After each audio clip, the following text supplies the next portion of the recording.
My name is Stephen Sindoni. Thank you for tuning in to watch Legends of Mount Shasta. In today's program, I will feature 11 videos surrounding the mystique of California's most majestic mountain, Mount Shasta. Our first story is entitled Mount Shasta, Legend or Fact. In today's program, we will examine the evidence regarding strange occurrences surrounding the Mount Shasta area. According to legend, Mount Shasta is one of the 7 sacred mountains of our planet. The legend of the mountain includes stories about angels, spirit guides, UFOs, extraterrestrials, and great masters. Lemurians allegedly live in the underground city of Telos. The city has been said to serve as an interplanetary and interdimensional portal. Telos has also been referred to as the crystal city of light of the 7 rays. Hopi legends say that this mountain is one of the 13 homes of the lizard people reptoids. Native American tribes of California claim that Mount Shasta is the inner mountain dwelling place of an invisible race of men. Still more accounts describe the mountain as an inlet to the ancient Lemurian world, and that the Lemurian survivors still live today in the tunnels of dead volcanoes. The fascinating stories that surrounded Mount Shasta led me to my own research regarding the 1904 legend of J.C. Brown that spins the tale about an explorer working for a British mining company who claimed to have discovered a cave entrance that led 11 miles under Mount Shasta, where he found a village with streets, mummified giants, and hieroglyphics of an ancient Lemurian civilization. Then in 1934, Abraham Mansfield said he encountered a tribe of Lemurians who had dug tunnels connecting Mount Shasta and the Bluff Creek area. October 24, 1955, it was reported that longtime resident W.A. Barr, his wife, and their housekeeper observed a brilliant light on the mountain about 8 o'clock in the evening.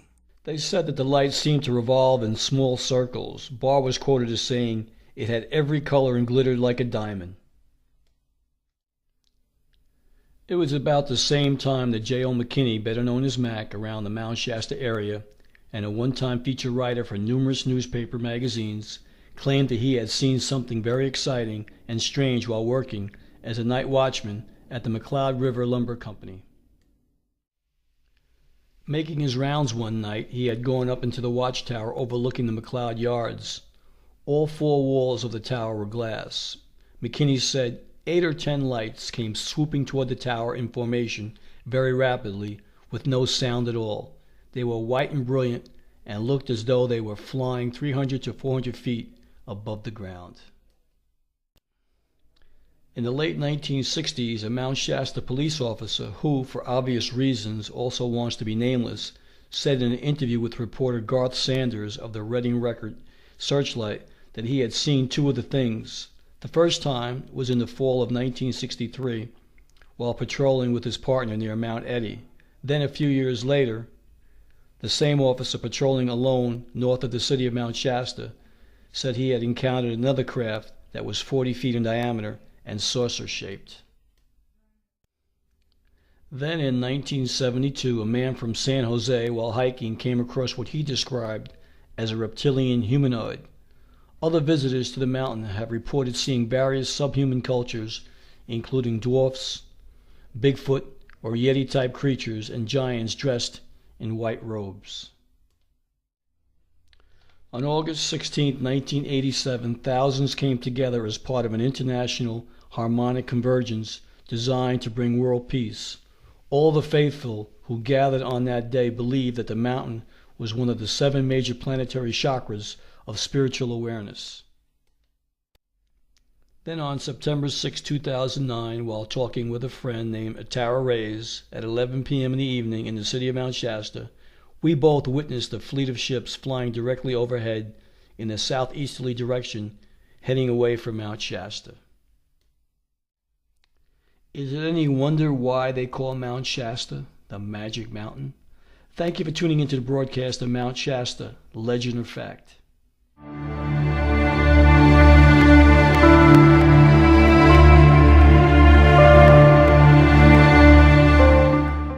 Located just west of Interstate 5, between the towns of Castella and Dunsmuir, Castle Craigs is today a popular tourist resort along the highway.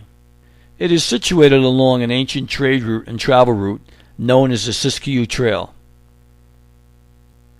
Castle Crags is a dramatic and well-known feature in Northern California. The mountains of Northern California consist largely of rocks of volcanic and sedimentary origin dating back as far as the Jurassic period.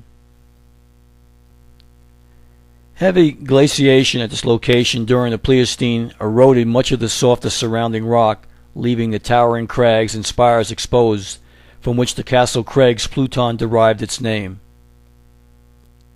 Exfoliation of huge, convex slabs of granite yielded rounded forms such as the prominent Castle Dome features of Castle Crags. Elevations range from 2,000 feet along the Sacramento River near the base of the crags to over 6,500 feet at the summit of the tallest crag. Castle Crags has witnessed dramatic events. Strained relationships between 1850s California gold rush miners and the local native Indian populations resulted in the 1855 Battle of Castle Crags, in which the poet Joaquin Miller was wounded, and which he later described in an essay of the same name. Exploitation of the land by lumber and mining operations encouraged concerned citizens in 1933 to acquire much of the land, which would eventually become Castle Crags State Park. In an area where mystery is omnipresent, here is yet another perplexing and unsolved puzzle of the ages: the Castle Crags petroglyphs, discovered several decades ago by two Dunsmuir High School students and the late Frank Bascom. This story can be found in Emily Frank's book Mount Shasta, California's Mystic Mountain. The story is entitled The Baffling Castle Crags Petroglyphs. Flowing through the lower slopes of Castle Crags is Little Castle Creek, and it was in this area that the high school boys were hiking one sunny day. Tarrying a while beside a huge cleft boulder, one of them casually brushed aside some loose material and was startled to find the impression of a human hand on the boulder, a man's hand. The imprint had been chiseled into the granite and filled with a red cement-like solution used apparently for the purpose of keeping any growth of vegetation from covering the symbol. Excitedly, the boys hunted for more carvings and nearby found two more symbols, serpentine in form. Then, on the opposite side of the border, they found another hand, smaller and more delicately molded, which obviously represented a female hand. Hurrying home to relate their mysterious find, they returned shortly with Frank Bascom, who was associated with the United States Forest Service and also dabbled in archaeology and geology. The boys led the way up Castle Creek Canyon, on up the Mount Bradley Road, then hiked along the banks of Castle Creek. Finally, the threesome reached the Graven Rock. More searching revealed in a willow clump a second set of carvings, which included two Maltese cross designs, one created in a zigzag line decorated with dots, and the other composed of two E-like characters. Intrigued, Bascom immediately reported the discovery to the Shasta National Forest officials, and a third trip was made to the site. More carvings were found nearby. On a rock upstream, which measured about 8 feet in height, were found a male and female hand and more petroglyphs. The palm of the male hand bore an engraving similar to a capital E, and the female hand bore a curious double triangle symbol. On the opposite side of the boulder, they found the likeness of a bovine head. Bascom, certain that they had made an important discovery, returned to the area, accompanied by George Schrader and other personnel from the U.S. Forest Service. This group investigated the fascinating petroglyphs. Bascom then wrote an article about the Castle Creek experiences in which he stated, "The facts stand out that the petroglyphs or symbols chiseled in the coarse granite rocks up Castle Creek show greater skill and symmetry and a higher degree of culture than any found elsewhere in different places of southwestern United States. The petroglyphs have been colored a reddish hue with some unknown liquid solution, and it was evidently used to keep any growth of vegetation from covering the symbols. The people who did this work were no doubt artists possessing great skill. On what is now two large boulders, there was at some remote time one huge rock, which at some time was cleft asunder. The symbols are on the east side of these two rocks. Those on the rock to the south reveal a large man's hand painted with some unknown stain. In the palm of the hand is chiseled the all-seeing eye, and on the rock to the north is a beautifully shaped woman's hand in whose palm is chiseled a form of the swastika, which is thought to be a very ancient symbol of the four rivers of life or eternity. The swastika symbol is pre-Christian in origin and was found in the ruins of the lost continent of Lemuria, Mu, as well as in India, China, and Tibet. On the heels of these remarkable petroglyph discoveries came various interpretations. Letters were exchanged with the Department of Anthropology at the University of California.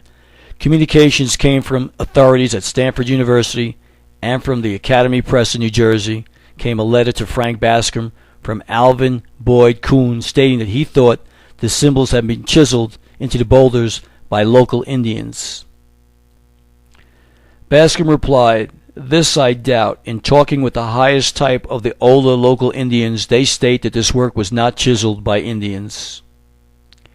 Bascom added, "Churchill, in his Lost Continent of Mu, lists 6 of the symbols found at Castle Craig's: the swastika, a form of the Maltese cross, the triangle, the all-seeing eye, the serpent, and the 3 steps to the throne. He found these symbols engraved on clay tablets in the temples of India as they existed in the sunken continent of Mu, and I consider them authentic." And so the controversy continued. Considering the age of Castle Craig's, local persons, including Bascom, insisted that these mystic symbols were carved into the granite rock in a prehistoric era, and these theories are supported by those who believe that Mount Shasta area, indeed part of the last remaining portion of the vast continent of Lemuria, which sank into the Pacific Ocean together with most of its ancient, advanced, and highly skilled civilization. The Castle Craig's petroglyphs still remain a mystery. Who carved the delicate, intricate symbols into the hard granite boulders, and when and why will probably always be just another mystery in an area where mysteries abound. Thank you for listening to Legends of Mount Shasta Revealed, the Castle Craig's.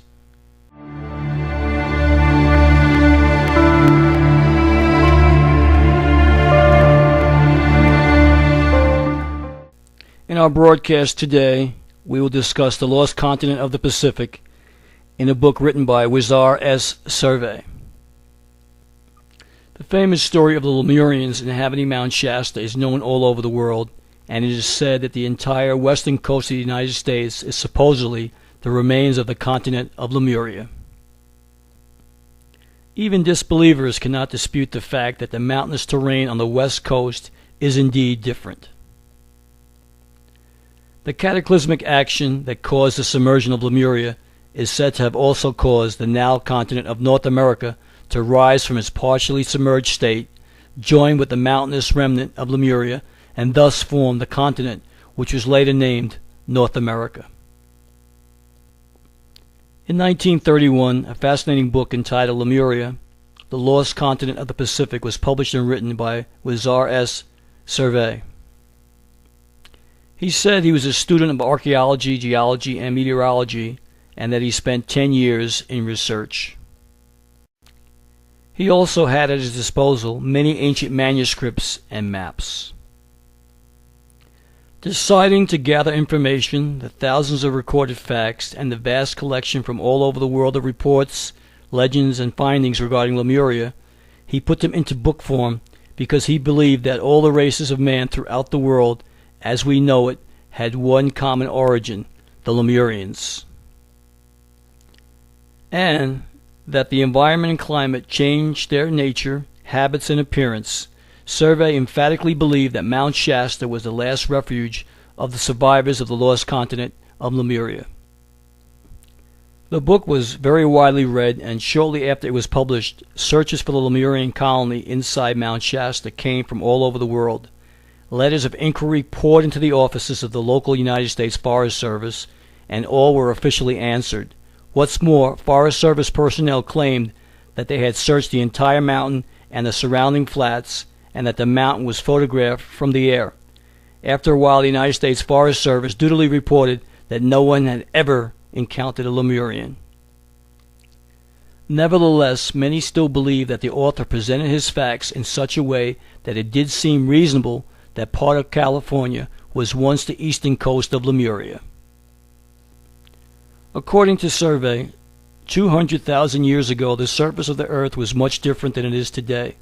North America, Europe, Africa, South America, and Asia were joined, and much of this land was either submerged beneath water or it was a form of swampland and uninhabitable.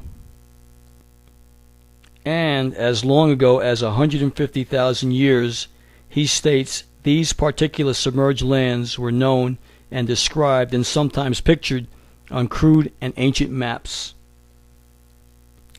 Prehistoric people, he wrote, lived on the continent of Lemuria, also called Mu. This extremely ancient continent was supposedly the cradle of the human race, and on it was the Garden of Eden. Survey states that in all ancient records and among all ancient tribes, there is a trace of this same story of the creation of man in a Garden of Eden, and the earliest records indicate that man was created coincident with the creation of other living creatures, and that he is not a descendant of any lower species of the animal kingdom.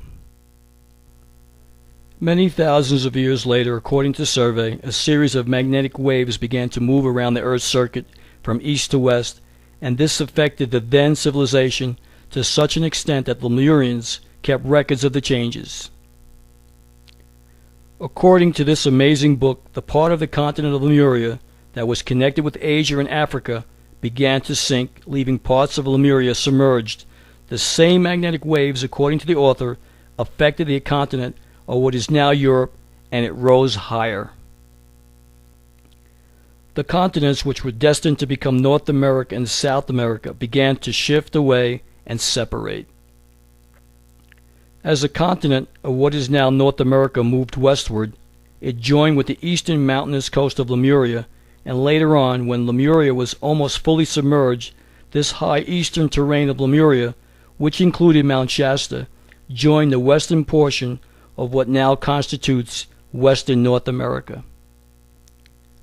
This would include the states of Washington, Oregon, all of California, a small part of Nevada, and parts of Arizona and Mexico.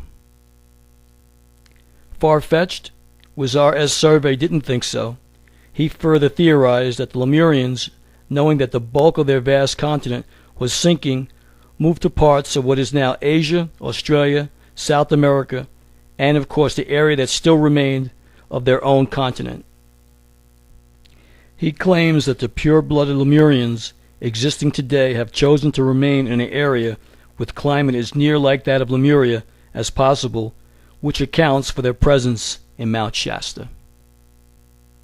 Quoting survey, perhaps the most interesting explanations of what was to be found in this locality is that it was not only the ancient seat of hundreds of Lemurians who lived there and manufactured and grew all of the principal necessities and kept themselves isolated, as did the other group of Lemurians who lived at Santa Barbara many years ago, but that their village itself was only partially on the outside of Mount Shasta, and that there is a tunnel through its eastern base leading to a great enclosure on which there is a city of strange homes, and that the heat and smoke seen arising from the crater of Mount Shasta was smoke and heat from the interior village. According to survey's beliefs, the great cataclysm of 15,000 years ago, which caused the western portion of the flourishing continent of Atlantis to sink, also caused the submersion and destruction of almost all of the civilizations as it was known in that part of the world. And then, 12,000 years ago, in another terrible upheaval, the remainder of Atlantis sank. Lemuria was devastated, and her great civilization submerged and lost. All that was left were her colonies throughout the world. Survey describes the Lemurians as tall, graceful, with long flowing hair, clad in long white robes and sandals. After Survey's book came out, the worldwide interest incurred by Survey's book never subsided. Visitors to the area surrounding Mount Shasta still ask many questions about the mountain and the Lemurians.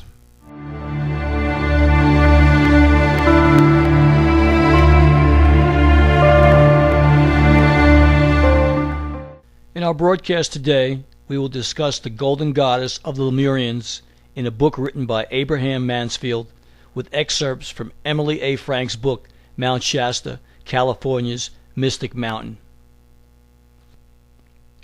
Abraham Mansfield believed that Lemurian gold mines exist deep within Mount Shasta and wrote several books about mines and other phenomena. Abraham claimed that he was the appointed chief of the gods of the Lemurians. The year was 1931. Mansfield tells of the experiences of his friend, not named in his book for personal reasons, who had lost his way on the northeast side of Mount Shasta while following a wounded deer. He finally found the dead buck, but he had become completely lost and had wandered around until he was exhausted. Quoting from Mansfield's book, about 3:30 a.m. he heard something saying, "Why don't you come with me?" My friend looked up, and to his surprise there stood a being 7 feet tall who said, "I am a Lemurian. What are you doing here?" Mansfield then divulges the experiences of his friend, who was taken voluntarily to a palace and gardens beneath Mount Shasta. His friend and the Lemurian kept going down, down, down, and finally the Lemurian said, "We are here in the shaft of gold, and it is only a little further to my cave, which is lined with gold. You can sleep on my slab of gold. You will not need blankets because the slab was heated chemically thousands of years ago and never loses its constant heat. It is similar to the sun." The golden pillow was placed under the man's head, and he was told, "Think of what time you would prefer to awaken, and you will, as the pillow is a mental thought pillow, radiated, so you will become acquainted with mental seance, like the other Lemurians, of the living dead beings." The man was also told, according to Mansfield, that there were a series of tunnels and shafts, or flues, left by the volcanoes, which were connected together under the earth like highways, like a world within a world, and the shaft went several hundred miles in any direction. As for the brightness in that underworld, he was told that the walls were painted with a liquid sunshine, and were as bright in all the caverns as though the sun itself were shining through. One shaft, he was told, led to the ocean and was near the wilds of Del Norte County, 90 miles to the west, near a monastery that was built to train religious Lemurians, and that this shaft lined with gold was accessible from the outside. "I saw," the man told Mansfield later, "plates and gold-lined shafts, and tables and chairs unbelievably monstrous in size." Then I asked the Lemurian about the beings. He said they had gone to the center of the earth, to a far better world than that which existed near the surface in the volcanic caverns, and that he would take me there if I wished. The bewildered man, however, decided to return to the surface, mostly to see if he were indeed still alive. The Lemurian agreed to take him back, explaining that he could not be taken to the surface until he was decongested, explaining that otherwise he would die upon entering the surface when confronting the outside air. After thinking it over, the man decided to stay and see a few more sights before returning. He told Mansfield later, "I wanted to see the Lemurian treasure vaults and things from the long ago Etruscan and Lemurian civilizations." The Lemurians said that the crown jewels and gold were there, but there was nothing about their way of life, as they never kept scientific records at the mines.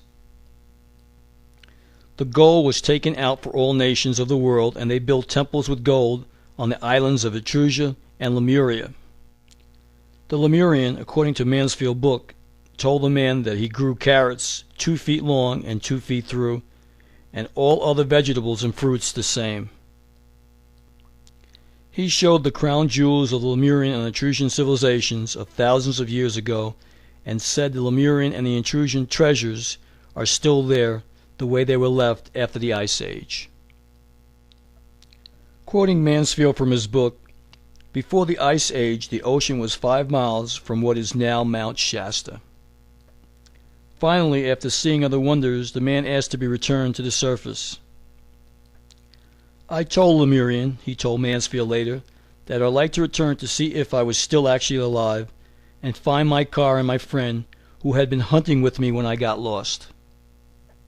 I explained that he must be worried by now, as I had my car keys in my pocket and it was a long walk home for him. Thereupon, he was decongested and returned safely to the surface. He told Mansfield after they were reunited, on the outside they left me on my own again and completely disappeared into the depths of the mountain. I wandered around looking for the road and my car. Finally I said to myself, "You fool, get down off this mountain and start over. Go up the old emigrant road that you were on and find your car where you and Mansfield left it yesterday, or whatever day it was." He found his car in Mansfield, who said he had nearly frozen to death the night before.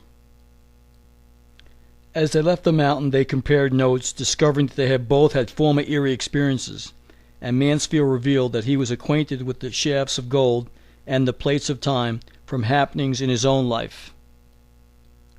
His friend said to him, "You speak of the shaft lined with gold, the plates of time, and the Yukian of God's sciences.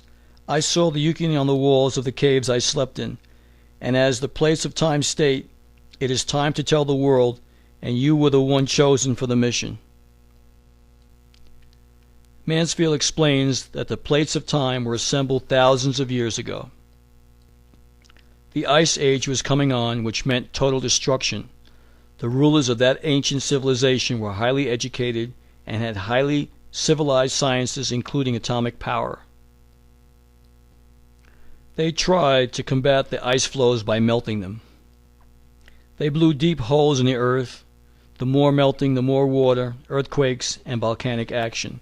Their civilization was destroyed by the use of atomic power.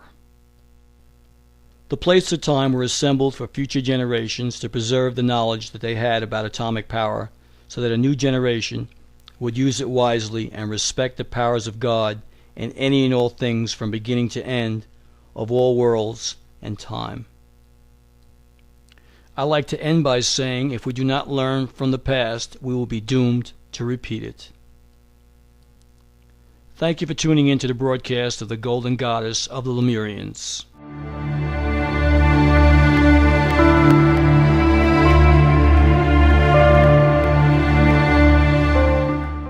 In our broadcast today, we will discuss the mystique of the Magic Mountain, written by Billy Harshberger in Eureka's Humboldt Standard newspaper in May of 1936.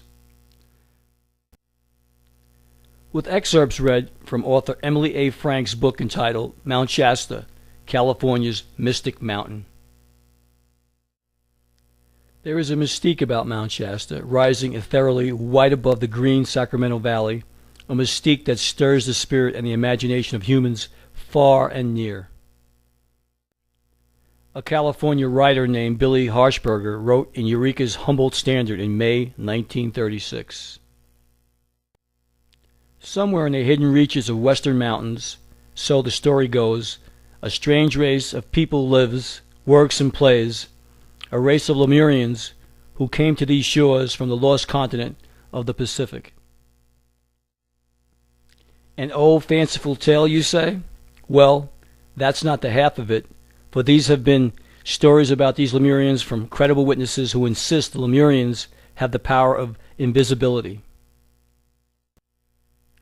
Weird lights that flash from Mount Shasta and queer, undecipherable hieroglyphics chiseled in solid rock lend credence to the belief that this race exists. Scientists have puzzled over the possibility that a great continent once reared itself in mid-Pacific islands. Could not the inhabitants have escaped to our shores? I sought out old seamen, and they said it was so. I sought out all records, logs, and rare writings, and they agree.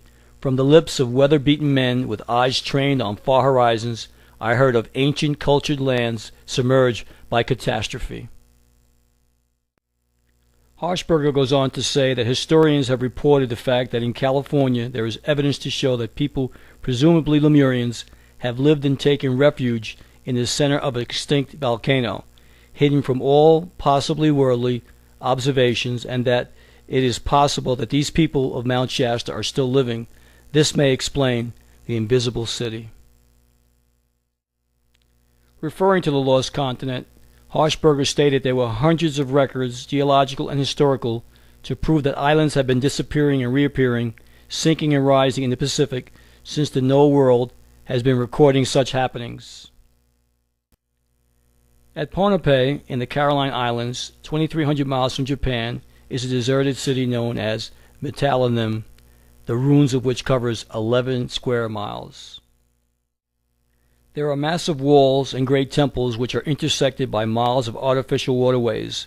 Sailors call it the Venice of the Pacific, and Professor Macmillan Brown, an authority on such matters, believes that this could have been built by tens of thousands of laborers, yet now the place is not large enough to accommodate 20,000 on all the islands within a radius of 150 miles.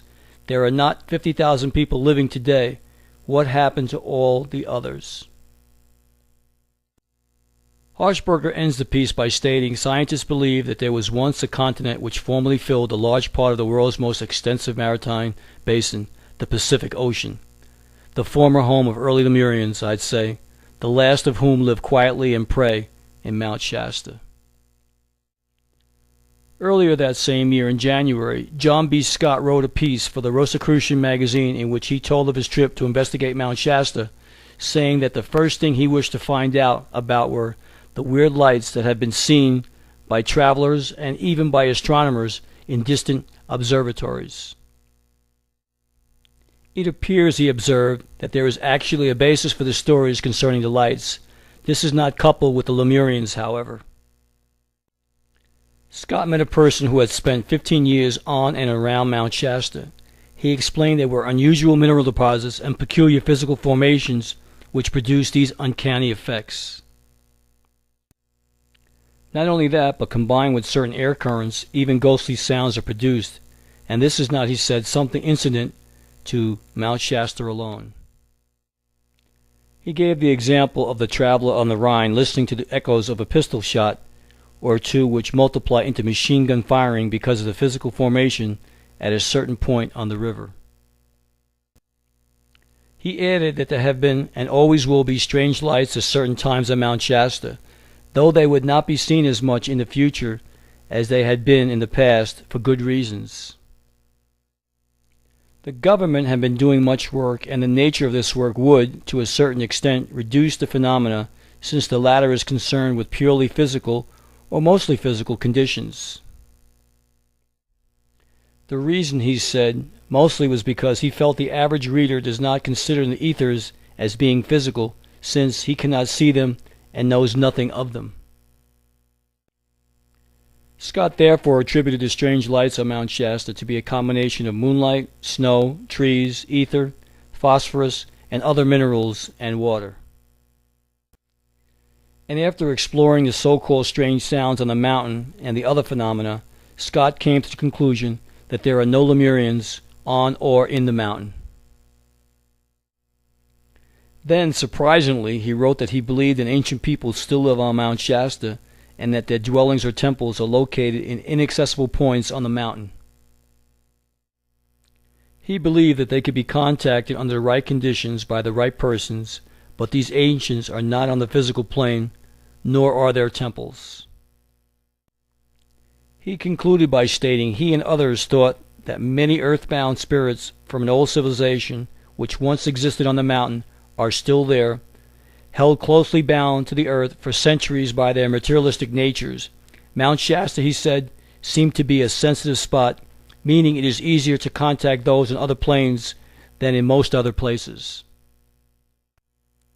Many seeking inspiration or new experiences, as well as students of occultism, visit the mountain during all seasons of the year. Mount Shasta is listed among the 7 mountains of mystery. The others are Mount Ararat in the Caucasus, Mount Whitney in the Sierra, the Grand Teton in Wyoming, Mount Meru in the Andes, Mount Reuben-Gary in Africa, Mount Everest in the Himalayas, and Mount Montserrat in Spain. In a very old Overland Monthly in 1908, there appeared a piece dealing with a fragment of the ancient continent of Lemuria, which stated California was the center of a civilization that antedates the continent of Atlantis by thousands of years. And in Tokyo, Japan, an article released by The Sun in 1961 suggested that the continent of Lemuria, of Mu, might rise again. A group of Japanese claimed that Mu was the cradle of civilization, and it included Christianity, the Maya civilization, and the Incas of Peru. They stated that the continent was as large as North and South America combined, and that the natives had advanced navigational techniques which enabled them to visit colonies in Egypt, India, Tibet, Japan, and other far-flung places.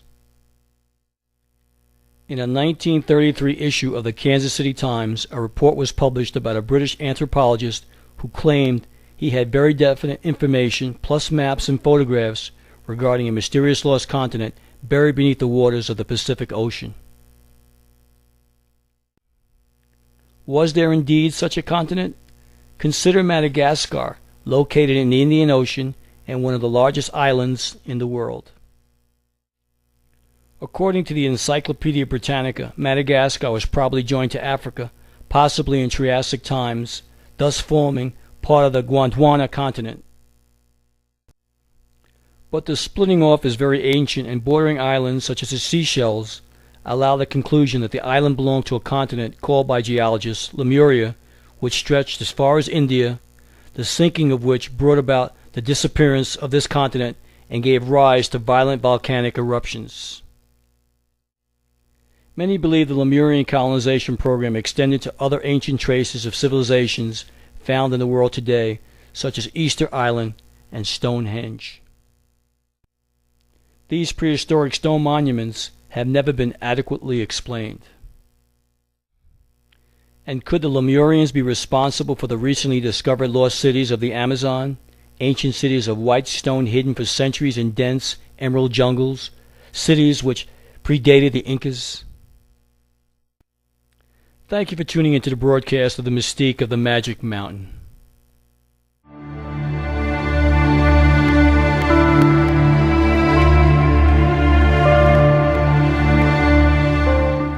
In our broadcast today, we will discuss Queen Etrusiana from an Abraham Mansfield book entitled The Golden Goddess of the Lemurians, with excerpts from Emily A. Frank's book entitled Mount Shasta, California's Mystic Mountain. The late Abraham Mansfield had a story to tell. He believed that Lemurians flourished in the Mount Shasta area, and he wrote a book in which he revealed the secrets of the Lemurian gold mines and also the circumstances which led to his unorthodox appointment and coronation as chief of the gods of the Lemurians, an honor which enabled him to view what he called the plates of time, which deal with mathematical equations and dimensions of secret solar control of atomic energy. Abraham Mansfield also claimed that he was in possession, having received 1/6 of Queen Etrusiana's jewels. Who was Queen Etrusiana, and how does it fit into this story? I will explain it to you as Abraham Mansfield himself, the author of the book, explained it to Emily A. Frank.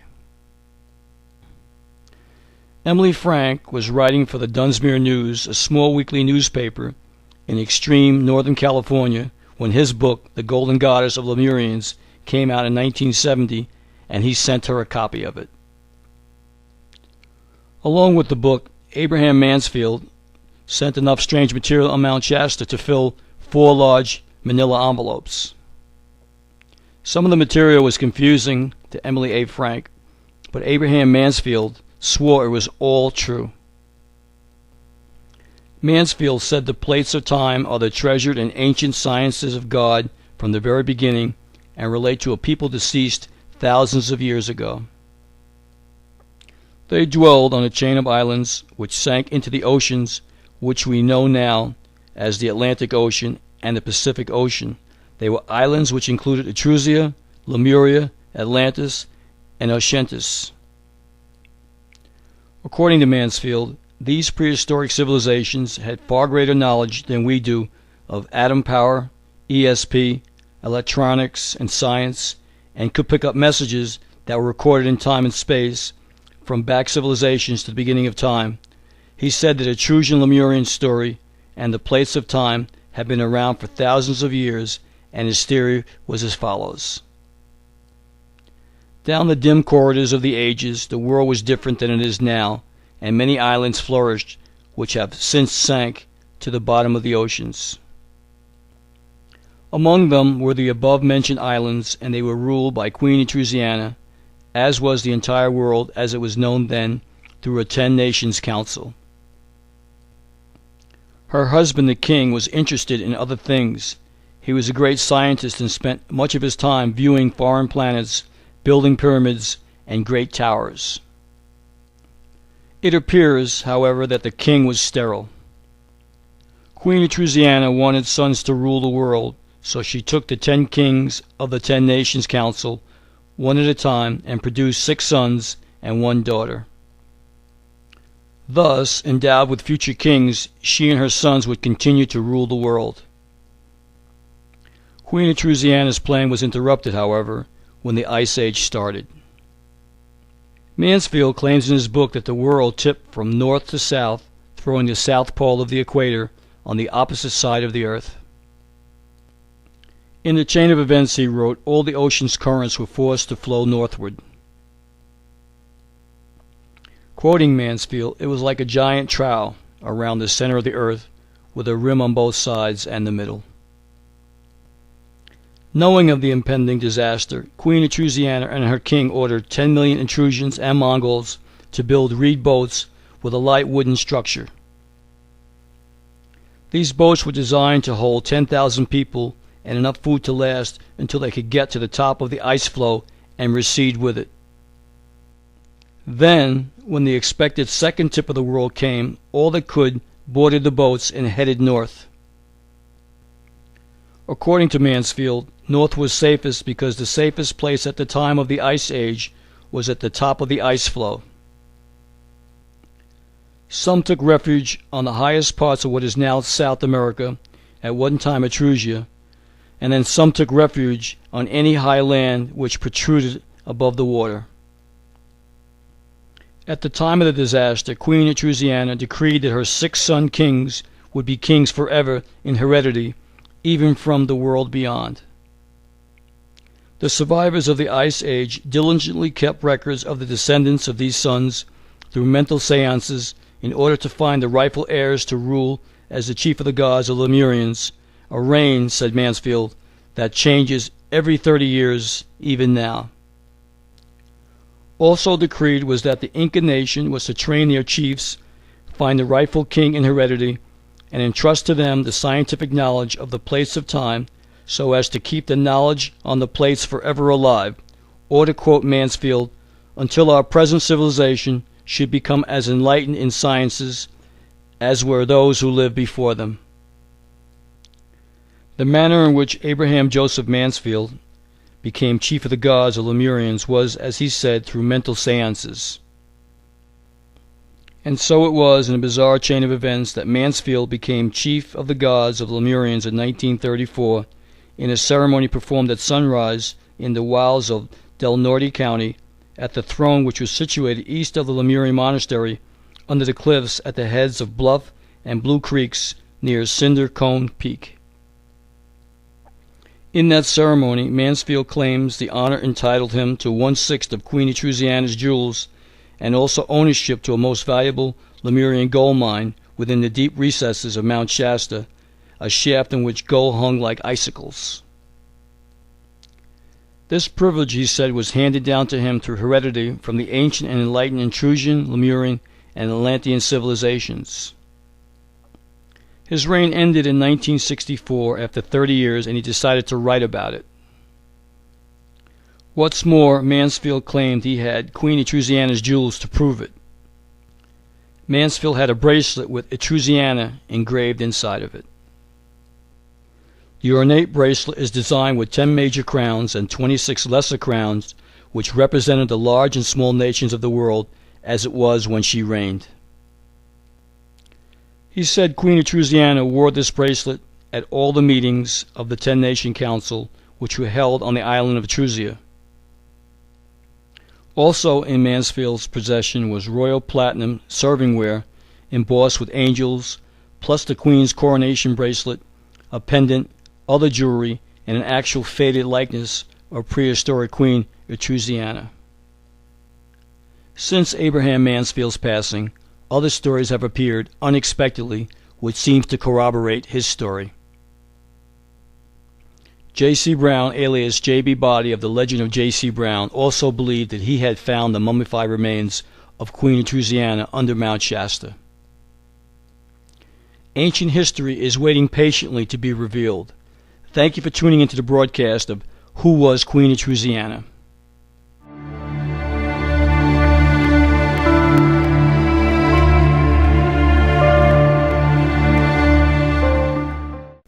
In our broadcast today, we will discuss founder of the Radiant School, Nola Van Valer. The information was acquired through an interview with Emily A. Frank and Norma Van Valer. It can be found in Emily A. Frank's book entitled Mount Shasta's California's Mystic Mountain.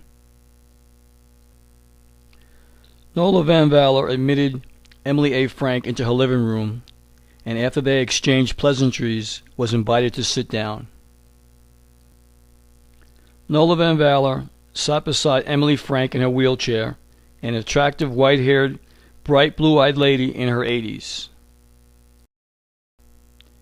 In spite of the fact that she had broken her hip and wasn't feeling well, Emily Frank had the feeling that there was a powerful personality with a mental force as clear as it had been when Van Valer had admittedly met Philos the Tibetan and other ascended masters on the McLeod side of Mount Shasta during the 1930s. It is believed by many that there are converging rays of cosmic power on Mount Shasta, which make it easier for humans to contact beings they call ascended masters, and it was to this mountain that Van Valer came in 1930, totally unprepared for the unexpected events which were to follow. She said she came with her husband and friends to camp on Mount Shasta at Widow Springs. They lived in San Jose, where he was a mechanic and where she attended meetings of the Christian Science Church and also practiced healing.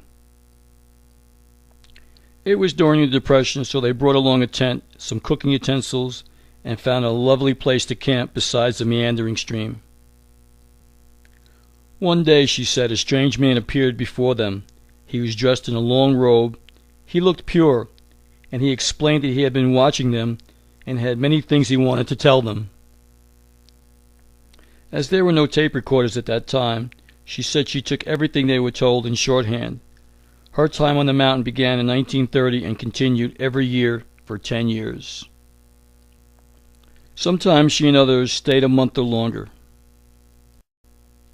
Because of what she learned and other happenings at Mount Shasta, Van Valer later founded the Radiant School of the Seekers and Servers, using her experiences to form the lessons for her school.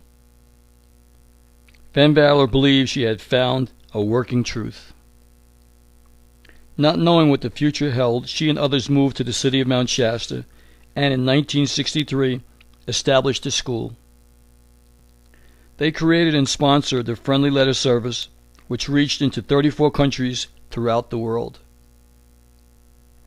The material covered including powers, elements, forces, energies, magnetism, and also interpretations by Philos the Tibetan concerning spiritual beings, spirit beings, holy spirits, ethereal realms, astral realms, and terrestrial realms. The group, she said, wished to teach Christian philosophy in a clear, truthful, and straightforward manner. The following is an interview conducted with Nola Van Valer in the winter of 1973, which she later signed for release. Why did Philos the Tibetan and others appear to some and not to others? Emily Frank asked. The opportunity is at hand, Nola replied. It is intended for you to see. You will see whether you believe it or not. We just happen to be in the right place at the right time. But why do you suppose it happens to some and not to others? Emily Frank persisted. Because some are more suitable for it and perhaps have earned it through their different lives. Some people seem to receive that do not earn it, but they have to have earned it in some way or another, or they would not receive. But why do you think the Ascended Masters chose to come to this particular mountain during the 1930s? Because this was the season, she replied, and Mount Shasta is a magnetic mountain, so much so that some planes cannot fly over it. Are you still in contact with any of the Ascended Masters you met in the 1930s? Nola smiled. Oh, absolutely. Have you seen Saint Germain, who reportedly appeared to guide Ballard on the mountain during the same time? Oh, yes, I've seen Saint Germain. Mr. Ballard was up on the mountain the same time we were, and what he received I will verify. To your knowledge, Emily Frank asked, were there any other people who saw the Ascended Masters during that time? Oh, yes, there were many other people. I don't know all of them, but they didn't do anything about it. No, I didn't either for a while. I was afraid of what the world would think. Van Balla then explained that she came to Mount Shasta every year for 10 years until the beings no longer appeared on the mountain.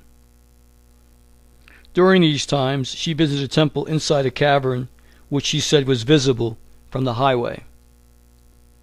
She and others visited the temple for 10 years. Inside was Philos the Tibetan, who she said taught the Bible as it was originally written.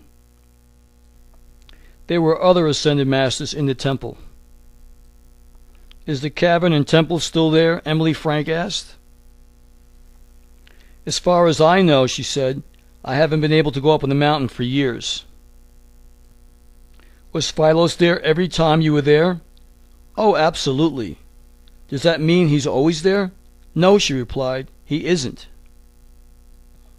Then where is he when he isn't inside Mount Shasta? I would say in the heavenly realms. She shook her head slightly and then said, I wouldn't know otherwise. Emily Frank hoped she wasn't tiring Nola Van Balla, but she continued her interrogation. The temple you refer to inside the mountain is reputed to be one of the 18 sacred temples in the world where Philos appeared. Is that true? As far as I know, and not only Philos, many masters were there. In the late 1960s, Garth Sanders of the Reading Record Searchlight interviewed Van Haler, and she told him about climbing with friends up the east side of the mountain to the 12,451-foot level. She said the area was on the right bank side of Mud Creek. While they were resting, they noticed a very large black rock formation about 40 feet away where they sat. And while they were looking at this large rock, because it was unusual, it began to open as if it was on a pivot. She said they noticed a door leading to a large chamber inside the rock and that it was much like a cavern. They were invited in by a being. The cavern was about 60 feet long and 40 feet wide, and down through its center there was a large table which could seat many people. The table appeared to be marble, mostly white, with pink and gold threaded through it. She said the 6 members of her party were seated at a table and were instructed by a being in a white robe. That being, it turned out, was Philos the Tibetan. He told the group there were 17 other temples in other parts of the world, and then he explained that his people taught the truth as it was written in the Bible. So intent were they, Van Balla told Sanders, they did not immediately notice that all around the wall in that large room were standing many other white-robed beings. The walls of the chamber appeared to be made of gold, and there was soft music. Van Balla went on to explain that she didn't tell of her experiences for a long time because she was afraid curious people would be hurt trying to visit the hazardous slope of Mount Shasta. All of her experiences, she said, had been on the McLeod side of the mountain, and the experiences were sacred to her. As for the reported lights on the mountain, even before there were roads, the only explanation she could offer is that the lights came from the auras of the various masters.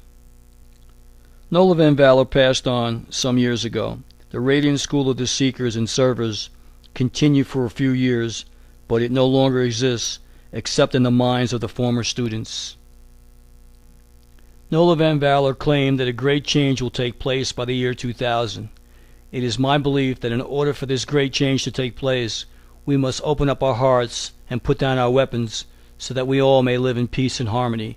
Thank you for tuning into the broadcast of Who Was Nola Van Valor?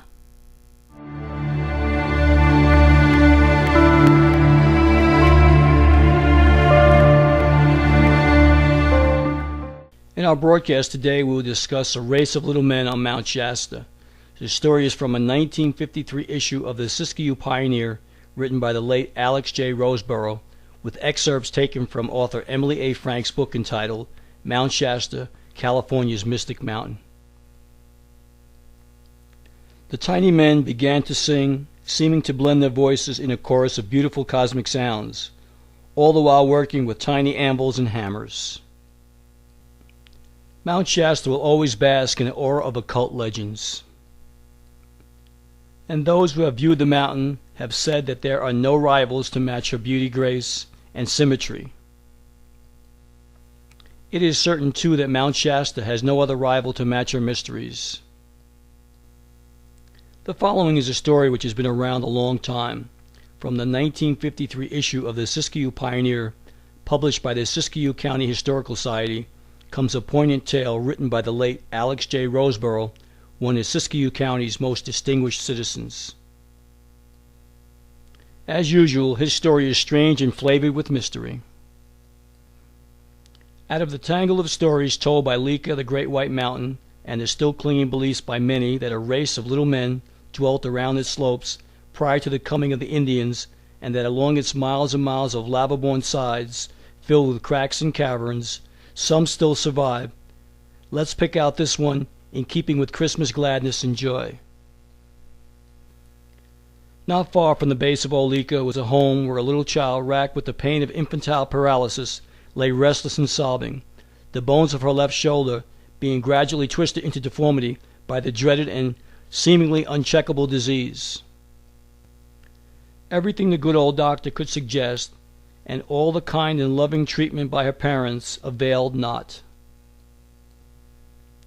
Tomorrow would be Christmas. The doctor had promised to come again and to see her on that day, and Uncle Ray had already arrived to be with his folks and to see his little niece, bringing with him something wrapped in a mink skin which he seemed to care about very much. Uncle Ray was a big and powerfully built man. He was a trapper and spent much of his time among the Indians, bartering for pelts and running his trap lines in winter on snowshoes. These lines took him across the great slopes of Mount Shasta, to the heads of the Sacramento and McCloud rivers, to Butte and Antelope creeks, and into Shasta Valley. He lived much with the Indians, learned their talk, listened to their stories. One day, to a large gathering of the tribe, who came from far and near to celebrate the opening of their fishing season, came a very old Indian in whom Uncle Ray became very interested because he seemed to be familiar with early times, long before the white man came. In listening to the old chief telling of his experiences in boyhood days, one story in particular impressed Uncle Ray. It related to the old Indian having run across a very small footprint high up on Mount Shasta. The chief called the mountain Lika while tracking a panther. The small and apparently human track led him across a wide pumice slope, and then the footprint was lost in the rocks below a high cliff of lava flow. Many times on his trap trail, the trapper pondered over the incident related by the white-haired Indian. While never at once doubting the veracity of the chief's statement, he nevertheless was semi-convinced that there might have been some mistake about the track. Always alert as to the description and location of the lava rock cliff, as indicated and marked on the sand by his Indian friend, he found at last a mass of rocks which had in times long past run out as molten lava. The trapper managed, by a circular climb, to reach the top of the cliff, where he almost stepped into a deep hole into the rock. The hole was barely large enough to admit a man's body. Lighting a couple of small pitch sticks, which he always carried in his pocket, to start a fire, Uncle Ray began to explore a big, dry cavern room. Christmas Eve had come, and it neared the midnight hour. Uncle Ray went to his pack of rare furs and picked out something wrapped in a mink skin, and then laid a small, beautifully made stone doll on the arm of the pain-racked, suffering child. Then he withdrew from the room. As the big old grandfather clock gonged its 12 o'clock, Mama, Papa, Uncle Ray, and the doctor peeked in through the half-open door to wish the little crippled girl a Merry Christmas. But Mama hushed them with a warning finger, for the child was sitting up in bed with her little stone doll clasped in her good arm, and with what had been her helpless arm raised high, she smiled at them through grateful tears and softly sang, "Glory to God on high and peace on earth to men of good will."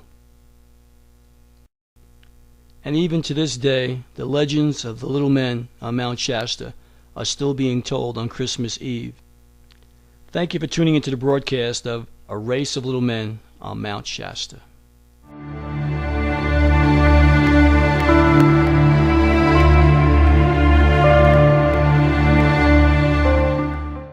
In our broadcast today, we will discuss Dr. Doriel's theory from his book entitled Mysteries of Mount Shasta. With excerpts from Emily A. Frank's book entitled Mount Shasta's California Mystic Mountain, from a chapter entitled Atlanteans in Mount Shasta. The shining peak rises in solitary splendor, 14,162 feet, into Northern California's blue sky. Incredibly, still another booklet came to light in which the author, Dr. M. Doriel, contradicts the legends that the mountain is inhabited by Lemurians. He states in a publication entitled Mysteries of Mount Shasta, which was published by the Brotherhood of the White Temple, Sedalia, Colorado, that the survivors of Atlantis inhabit the mountain. Dr. Doriel's theory goes along with the belief that Northern California is one of the most ancient lands in the world. But he claims that before the sinking of Lemuria and Atlantis, there already existed an Atlantean colony in Northern California, and that when Atlantis and Lemuria finally submerged, the survivors of Atlantis fled to the mountains, forming a colony inside Mount Shasta, where they live today. Although they have gradually decreased in number, Dr. Doriel claimed that there were 353 at the time of his visit to the Atlantean colony in 1931.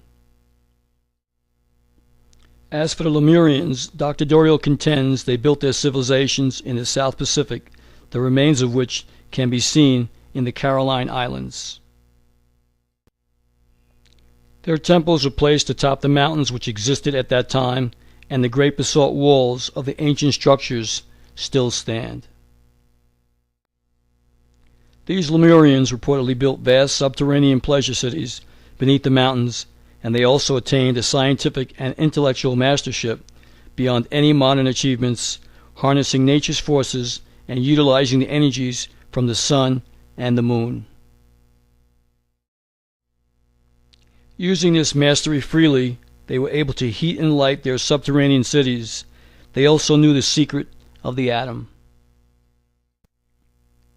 According to Dr. Doriel, however, the Atlanteans and Lemurians engaged in a great war, after which the Lemurian royalty, priests, kings, and noblemen withdrew in defeat to their underground pleasure palaces, where they remain today in captivity.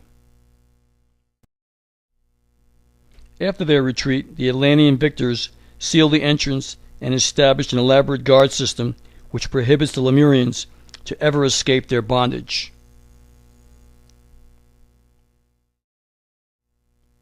The Atlanteans, Dr. Doriel states, still reside in their colony beneath Mount Shasta and commute every 3 months by strange, cigar-shaped airships to that area in the South Pacific in order to check the sealed entrance of the imprisoned Lemurians, which believers say accounts for the appearances of spaceships in the Mount Shasta area. An interesting part of the booklet deals with Dr. Doriel's visit by invitation to the Atlantean city many miles beneath Mount Shasta. He explains in detail how the invitation came by and how he was transported from Topanga Canyon in Southern California to a place 2/3 up the side of Mount Shasta, to a building fashioned from rose-colored stone. From this place he and his companions were transported to the very top of the mountain. Walking over to the center of an enormous flat rock spanning 5 acres, they sank rapidly into the interior of the mountain through what seemed to be a sliding shaft of rock.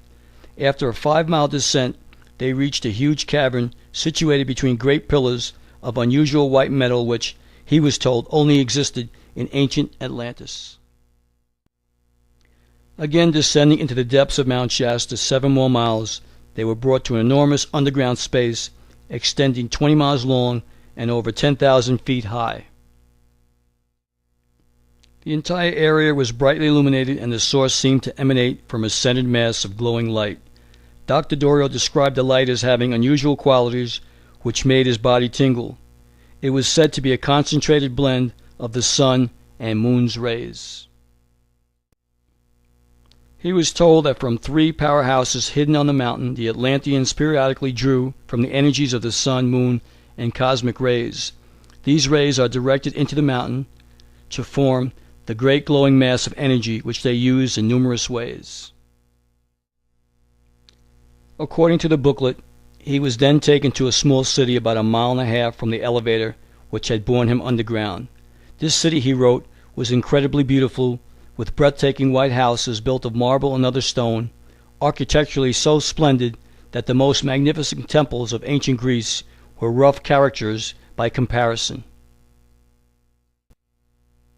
The entire subterranean area was landscaped with lovely parks, gardens, and trees.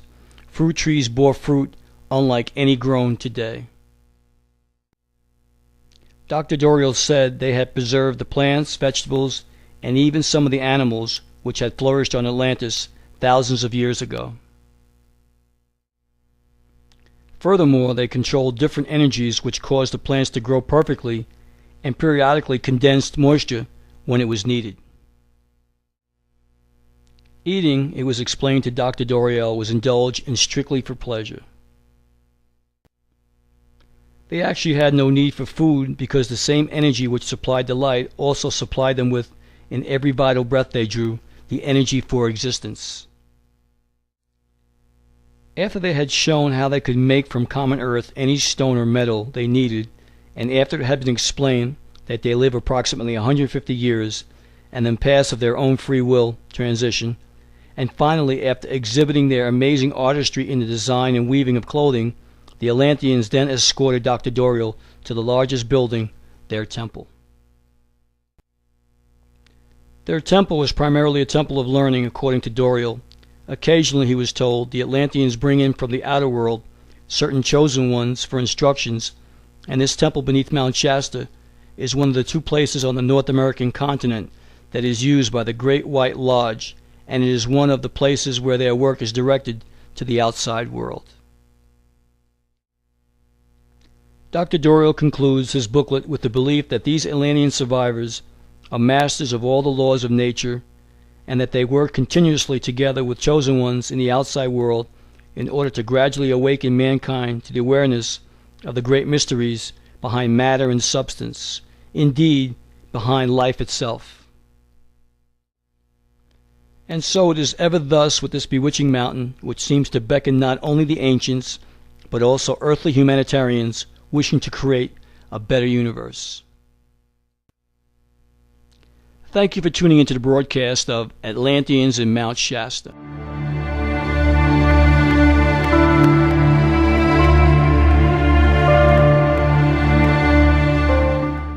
In our broadcast today, we will discuss Unveiled Mysteries, published by the Saint Germain Press in 1934.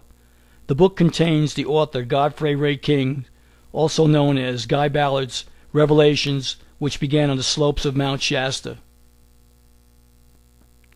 These experiences describe the late Guy Ballard's spirituality, enlightened introduction into the Brotherhood of Mount Shasta, a branch of the Great White Lodge.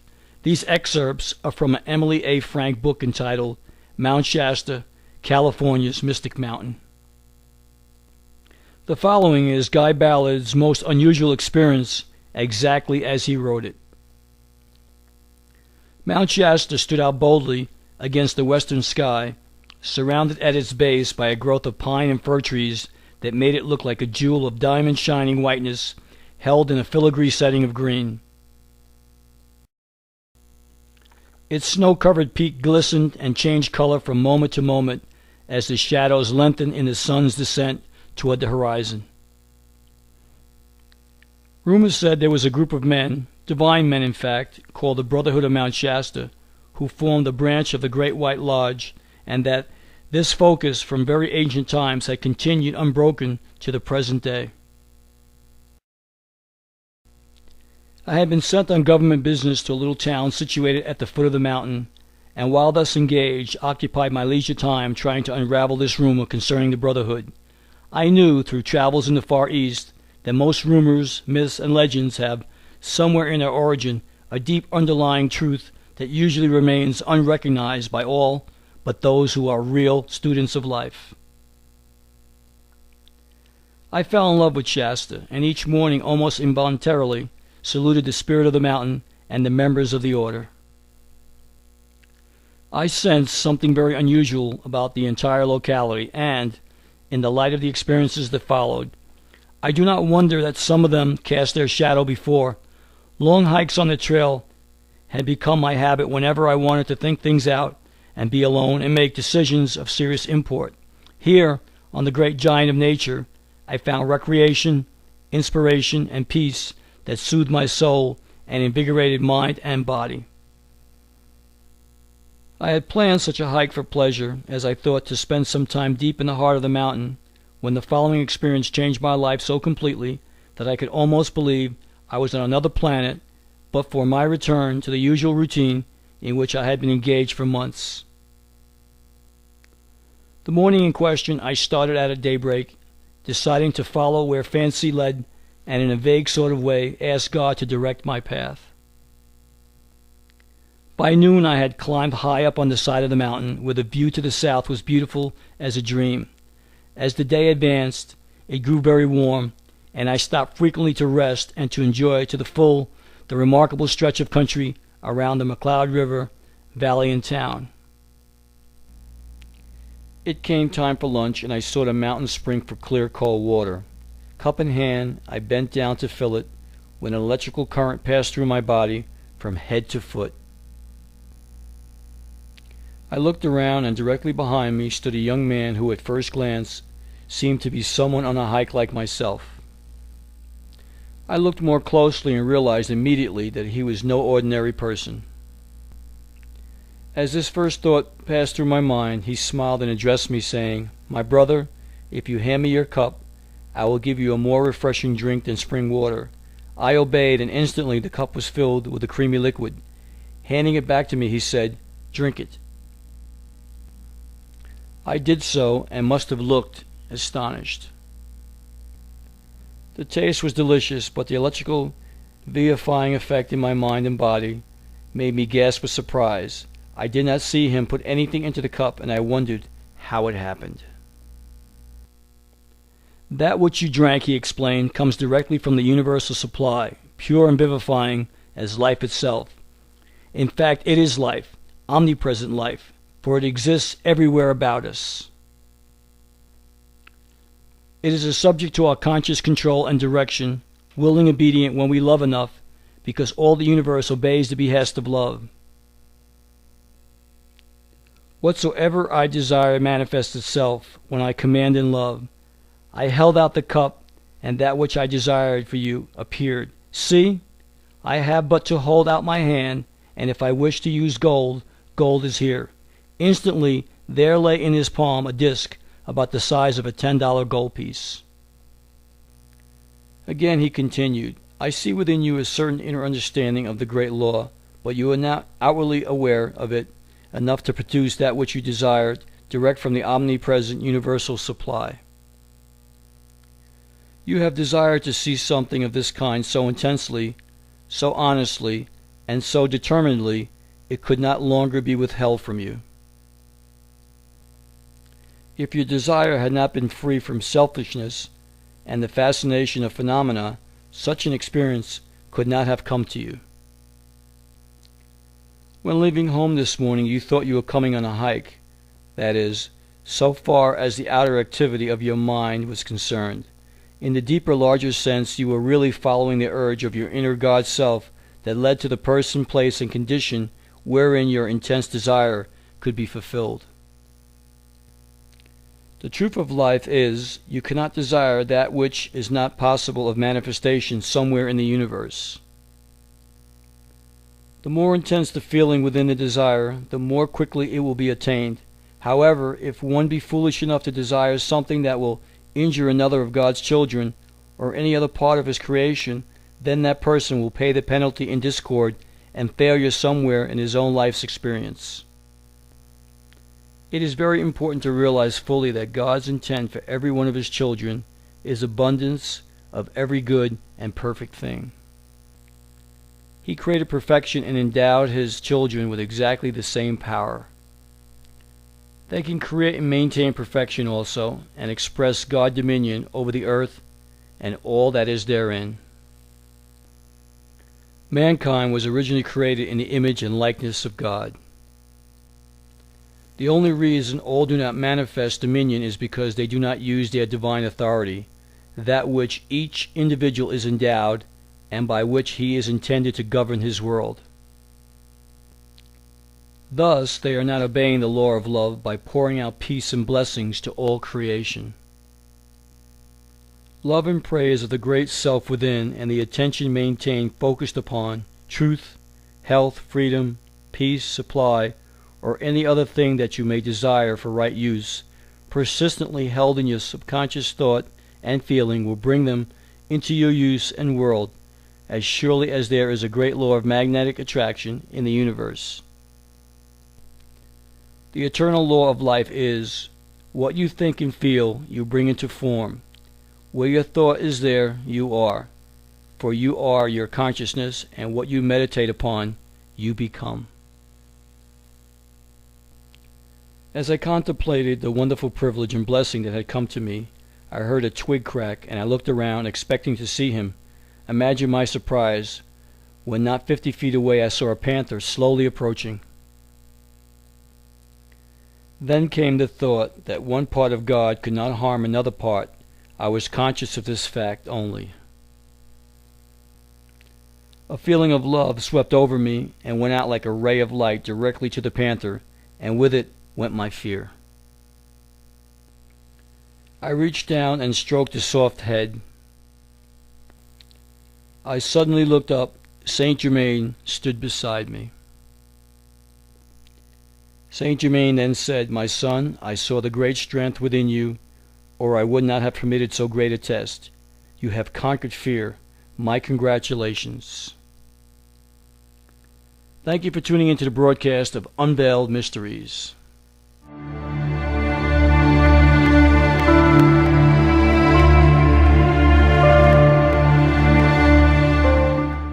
In our broadcast today, we will discuss UFOs, fact or fiction.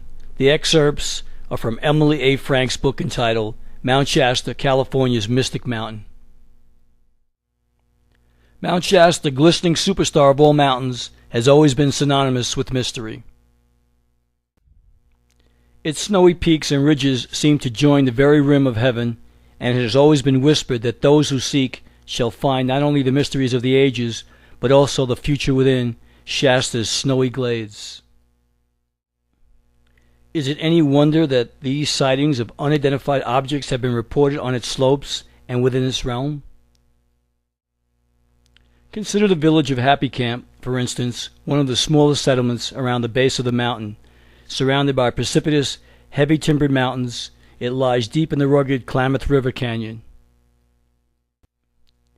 Happy Camp, named by California's early gold miners. Today, descendants of those miners and the Karuk Indians continue to live there. The area is extremely remote. Oddly enough, spaceships have been sighted there, and residents claim they have been abducted. When sightings actually occur in the small hamlets surrounding Mount Shasta, often they are not reported. Or if they are, the persons reporting a sighting often retract everything they say for fear of public ridicule or for fear of losing their jobs, to say nothing of the annoying telephone calls.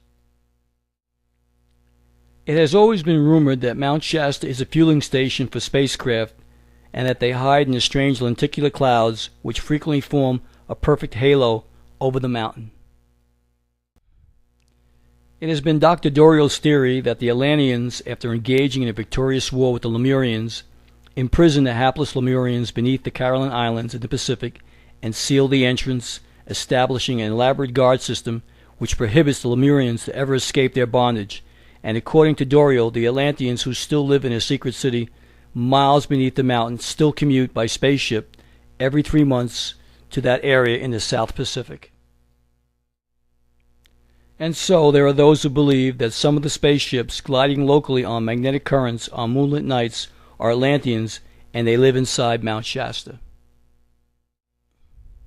Whether or not the general public accepts the reality of spacecraft, the overwhelming fact is they have been sighted too often in the Mount Shasta area to discount the reality that they exist. As long ago as October 24, 1955, it was reported that longtime resident W.A. Barr, his wife, and their housekeeper observed a brilliant light on the mountain about 8 o'clock in the evening. They said the light seemed to revolve in small circles. Barr was quoted as saying, "It had every color and glittered like a diamond." It was about that same time the late J.O. McKinney, also known as Mac around the Mount Shasta area and one-time feature writer for numerous newspapers and magazines, told Emily Frank in an interview that he had seen something exciting and strange while working as a night watchman at the McCloud River Lumber Company. Making his rounds one night, he had gone up to the watchtower overlooking the McCloud lumber yards. All 4 walls of the tower were glass. McKinney said 8 or 10 lights came swooping toward the tower in formation very rapidly with no sound at all. They were white and brilliant and looked as though they were flying 300 to 400 feet above the ground. When his view was cut off by the roof, McKinney rushed over to the other side of the tower, but they never reappeared.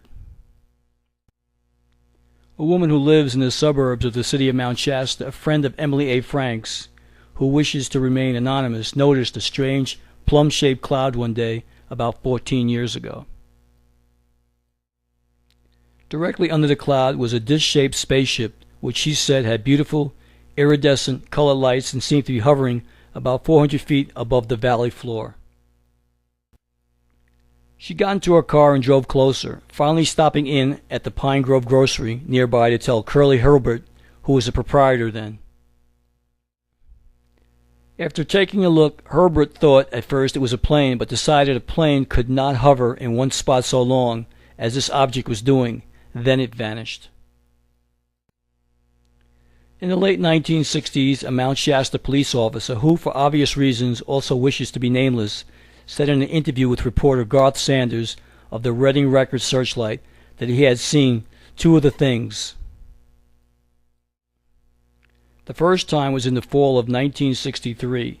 He and another officer were patrolling during the night in the police car. They noticed lights against the dark bulk of 9,700 feet Mount Eddy in the west.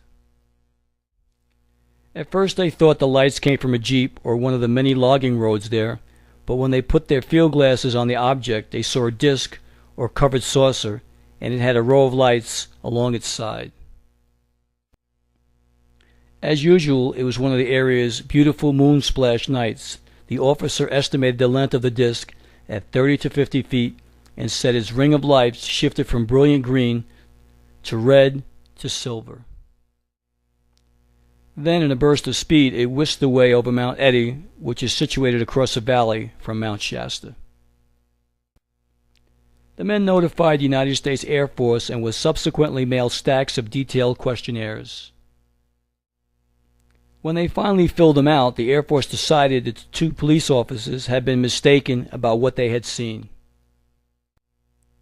A few years later, the same officer was alone in the patrol car just north of the city of Mount Shasta. Again, there was moonlight. He knew there was something hovering overhead and very close. He leaned forward and looked upward through the patrol car's sloping windshield. He said the spaceship was about 40 feet in diameter, saucer-shaped, and was equipped with a pair of curved skids or pipes on its underside. The craft gave off a brilliant blue light. He radioed the dispatcher at the police station and asked him to go out into the street and see if he could sight the object. The dispatcher did so and immediately returned to the office to report that he had indeed seen a big blue light. He returned outside to witness the craft hovering for a while, then abruptly it zipped to the area above the St. Germain Foundation Amphitheater on Upper McLeod Avenue in the city of Mount Shasta. Again it hovered, drifting slightly. Then it skimmed eastward and disappeared over one of the highest ridges of Mount Shasta. These are just a few of the credible UFO sightings over Mount Shasta. Thank you for tuning into the broadcast of UFOs, Fact or Fiction. Is it any wonder why they call Mount Shasta California's greatest mystery? I'd like to thank everyone for watching Legends of Mount Shasta.